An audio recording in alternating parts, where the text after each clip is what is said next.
तस्मै महाप्रेम रस प्रदायो चैतन्य चंद्राय नमो नमस्ते।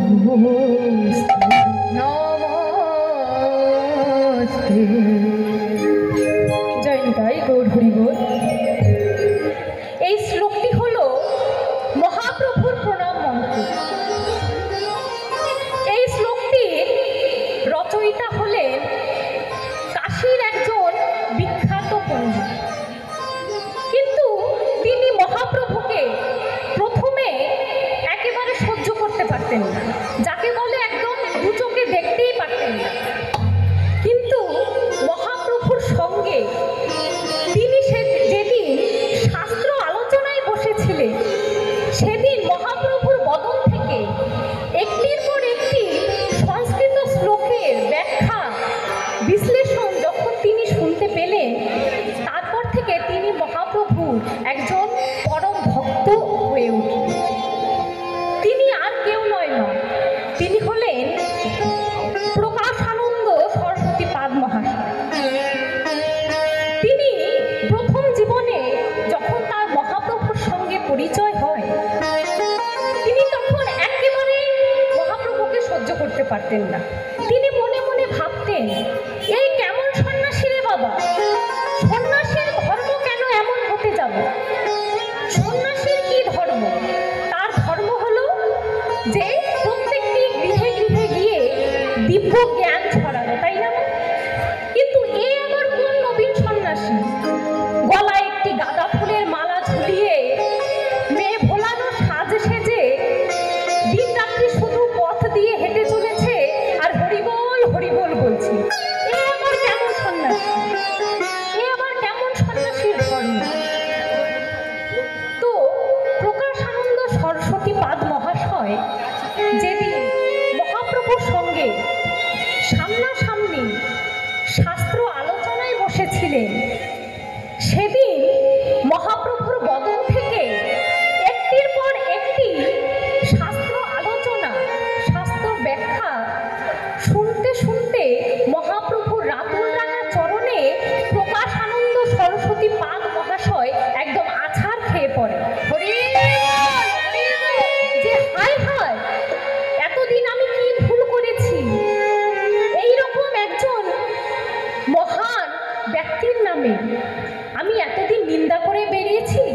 কিন্তু বাবা দেখবেন, প্রকৃত যারা পণ্ডিত তাদের কিছু ধর্ম থাকে। প্রকৃত যারা পণ্ডিত তারা যদি কাউকে চেনার আগে তাকে অবজ্ঞা করে ফেলে, কিন্তু পরে যখন বুঝতে পারে যে আসলে লোকটি কে, তখন তিনি কি করে জানেন বাবা? তখন তিনি তার যে আরাধ্য দেবতা, আমাদের তো প্রত্যেকেরই আরাধ্য দেবতা আছে, তাই না? তখন সেই পণ্ডিত ব্যক্তিটি সেই আরাধ্য দেবতার আসনে বসিয়ে তাকে সমজ্ঞানে ভক্তি শ্রদ্ধা করে। সেই প্রকাশানন্দ সরস্বতী পাদ মহাশয় মনে মনে চিন্তা করলেন যে এতদিন ধরে তো তার অনেক নিন্দা করে বেরিয়েছি জগৎ জুড়ে, এখন আমার কিছু দায়িত্ব, কিছু কর্তব্য, যে তার নামে দু চারটে সত্য কথা বলা এই জগৎ জিতে। সেই সত্য কথা বলতে গিয়ে মহাপ্রভুর সম্বন্ধে তিনি একটির পর একটি শ্লোক লিখতে লিখতে একটি গ্রন্থই রচনা করে ফেললেন। সেই গ্রন্থটির নাম হলো চৈতন্য চন্দ্রামৃত। চৈতন্য চন্দ্রামৃত গ্রন্থে আমি যে এই শ্লোকটি গাইলাম, সেই শ্লোকটি হলো মহাপ্রভুর প্রণাম মন্ত্র। শ্লোকটি কি? আনন্দময় লীলা বিগ্রহায় হেমাভ দিব্য ছবি সুন্দরায় তস্मै महाप्रेम रस प्रदाय चैतन्य चंद्राय नमो नमस्ते। তিনি মহাপ্রভুর এই শ্লোকে কি ব্যাখ্যা দিলেন বাবা? দেখবেন, এই যে আমরা বাড়িতে লক্ষ্মী পুজো করি, সকলেই করি তো, তাহলে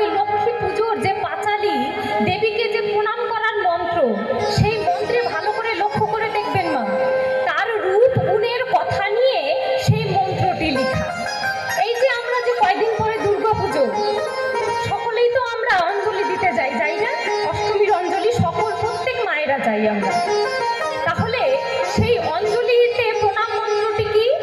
দেবীর কেমন গুণ কেমন রূপ সেই নিয়ে, তাই না?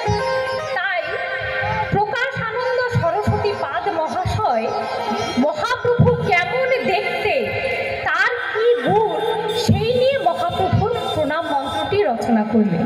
তিনি প্রথমেই কি বললেন? আনন্দময় লীলা বিগ্রহায়। আনন্দ, আনন্দ আমরা কাকে বলি বাবা? এই জাগতিক জগতে প্রত্যেকটা মানুষের মতো করে আনন্দ উপভোগ করার অধিকার আছে, তাই না? আমার আনন্দ পাওয়াটা আপনার সঙ্গে মিলবে না। প্রত্যেকের মতো করে আমরা আনন্দ উপভোগ করি, তাই না? কেউ আমরা তাস খেলে আনন্দ পাই, অনেকেই আছে, অনেক বাবারাই আছে। কোনো মায়েরা আবার টিভি সিরিয়াল দেখে আনন্দ পায়, তাই না মা? আবার কেউ আছি আমরা যে রাস্তা দিয়ে হেঁটে চলেছি, একটু মদ্যপান করেই আনন্দ একদম চরম পর্যায়ে উঠে গেল, তাই না মা? তাহলে এই জাগতিক জগতে প্রত্যেকটা মানুষের কিন্তু আনন্দ পাবার ধরনটা আলাদা। কিন্তু শ্রীমদ্ ভাগবত গীতায় বললেন যে প্রকৃত আনন্দ কাকে বলে? না, যে আনন্দ অন্যের দুঃখের কারণ হয় না, তাকেই বলে প্রকৃত আনন্দ। এই যে মায়েরা যে আমরা টিভি সিরিয়াল দেখি, এই টিভি সিরিয়ালে আমরা কি দেখছি? সারাদিন শুধু বৌমা শাশুড়ির ঝগড়া, তাই না মা? তাহলে এই বৌমা শাশুড়ির ঝগড়া দেখে যে এই যে একদম হৃদয়ের মধ্যে গেঁথে নিলাম, তখন কোনো না কোনো কারণে দেখবে ওই যেটা গেঁথে নিয়েছি ওটা সংসারের মধ্যে ফলবে। যখন ওই টিভি সিরিয়াল দেখে বৌমা শাশুড়িকে দুঃখ দিচ্ছে, তখন শাশুড়ি দুঃখ পাচ্ছে বৌমার কারণে। যখন আবার শাশুড়ি বৌমাকে দুঃখ দিচ্ছে, তখন শাশুড়ির কারণে আবার বৌমা দুঃখ পাচ্ছে তো? তাহলে এটি কি প্রকৃত আনন্দ? একজন আনন্দ পেতে গিয়ে আর একজন দুঃখ পেয়ে বসে আছে, তাহলে এটি কিন্তু প্রকৃত আনন্দ না। এই যে যারা মদ্যপান করে রাস্তা দিয়ে হেঁটে চলেছে, মদ্যপান করে কিছু ভদ্রলোককে একদম বাজে ভাষায় গালিগালাজ করতে লাগলো, গালিগালাজ করে সে আনন্দ পেল, কিন্তু তার আনন্দের কারণে যে ভদ্রলোকটিকে গালিগালাজ করলো সে তো দুঃখ পেল। তাহলে এটিও প্রকৃত আনন্দ নয়। তাহলে শ্রীমদ্ ভাগবত গীতায় কি বললেন? যে প্রকৃত আনন্দ হচ্ছে যে আনন্দ অন্যের নিরানন্দের কারণ হয় না, তাকেই বলে প্রকৃত আনন্দ। এই যে এই হরিবাসর প্রাঙ্গণে আমি এসেছি কীর্তন গাইতে, আর আপনারা এসেছেন কীর্তন শুনতে। আমরা কি কেউ এখানে কাউকে দুঃখ দিতে এসেছি না? আপনারা কি আমাকে দুঃখ দিতে এসেছেন, বা আমি কি আপনাদেরকে দুঃখ দিতে এসেছি? না, আমরা এখানে কেউ কাউকে দুঃখ দিতে আসিনি। তাহলে প্রকৃত আনন্দ কোথায় আছে? প্রকৃত আনন্দই আছে এই কীর্তনে। আর এই কীর্তনের পিতা বা জনককে? আমার মহাপ্রভু, তাই না? তাহলে মহাপ্রভু হলো আনন্দের লীলাময় বিগ্রহ।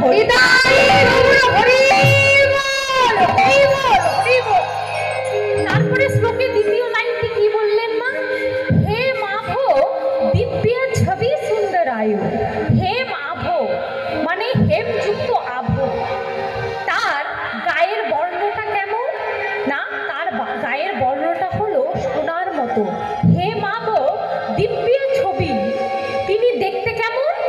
তিনি দেখতে দিব্য পুরুষের মতো। এখানে কিন্তু ছবি মানে কোনো ফটো নয়, এখানে ছবি মানে হলো অবয়ব। তিনি দেখতে কেমন? তিনি দেখতে হলে দিব্য পুরুষের মতো। কিন্তু আমাদের প্রশ্নটা হলো এখানে যে তিনি দেখতে যাই হোক না কেন, আমরা তাকে প্রণাম করব কেন? এখানে মহাজন বলছে কেন তিনি দেখতে দিব্য পুরুষের মতো, তাতে আমাদের কি যায় আসে, তাই না বাবা? কেন তিনি আনন্দের লীলাময় বিগ্রহ, তাতে আমাদের কি এসে গেল? কেন তার গায়ের রংটা যে সোনার মতো, তিনি দেখতে দিব্য পুরুষের মতো, তা দিয়ে আমার কি হবে? তাকে যে আমরা প্রণাম করব, কাউকে যে প্রণাম করব, তার জন্য তো একটা লিগ্যাল রিজন চাই, তাই না? মানে একটি কারণ তো দরকার যে তাকে যে আমরা প্রণাম করব। এই যে এখানে আমার বাবা বসে আছে,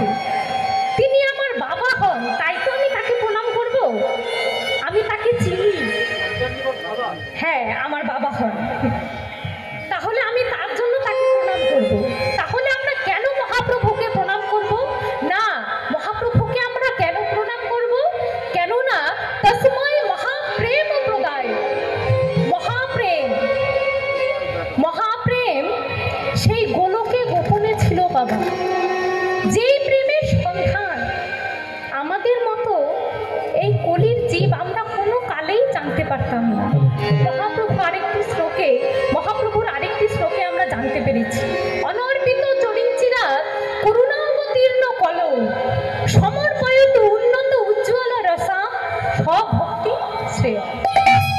স্বভক্তি, একটু কথাটি ভালো করে লক্ষ্য করবেন বাবা। স্বভক্তি, এই ধরুন জাগতিক জগতে আমাদের যদি অনেক অর্থ সম্পদ থাকে, তাহলে কি যতই থাকুক না কেন আমি কি সেই সম্পদটি আপনাকে দিতে চাইব?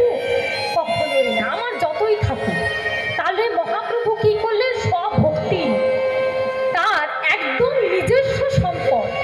তিনি শুধু আমাদের মতো এই কলিহত জীবের কথা বিচার করে সেই গোলক বৃন্দাবন থেকে নেমে এলেন এই ভূলোকে। তসময় মহাপ্রেম রস প্রদায়, মহাপ্রেম রস। এই যে আমরা বাজারে যে সোনা, হিরে, চুনি, মুক্তা, প্রবাল, পাথর ইত্যাদি অনেকে দেখেছি, তাই না মা?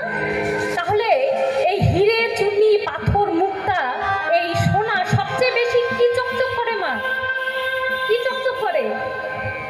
সবচেয়ে বেশি চকচক করে হিরে, তাই না?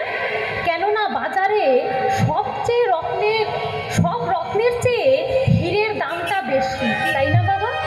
তার জন্য হিরে চকচক করে। তেমনি ব্রজের উন্নত উজ্জ্বল রস, ব্রজের উন্নত উজ্জ্বল রস, যে রস শুধু সেই ব্রজ গোপীদের হৃদয় ভাণ্ডারেই লুকায়িত আছে। তাদের কাছে শুধু এই রস আছে। কেন আছে? কেননা ব্রজগোপী মায়েদের প্রেমটা কেমন? তাদের প্রেমটা হলো আমার গোবিন্দের চরণে নিজের মন, প্রাণ, দেহ, জীবন, যৌবন সব অর্পণ করা। তাদের প্রেমটা হলো আত্মেন্দ্রিয় নয় বাবা, তাদের প্রেমটা হলো কৃষ্ণেন্দ্রিয়।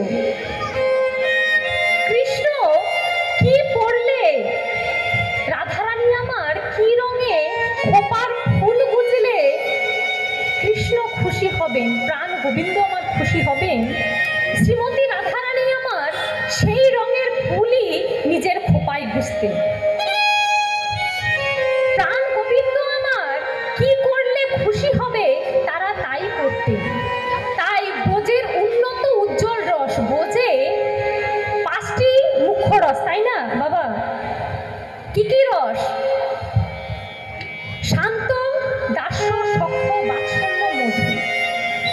এই 4 রসের মধ্যে, এই 5 রসের মধ্যে সবচেয়ে উন্নত উজ্জ্বল, যেমন হিরে, মুক্ত, সোনা, রূপো যাই বলুন না কেন, সবচেয়ে যেমন হিরে চকচক করে, হিরের দাম বেশি, তেমনি এই 5টি রসের মধ্যে মধুর রস সবচেয়ে উন্নত, সবচেয়ে উজ্জ্বল রস।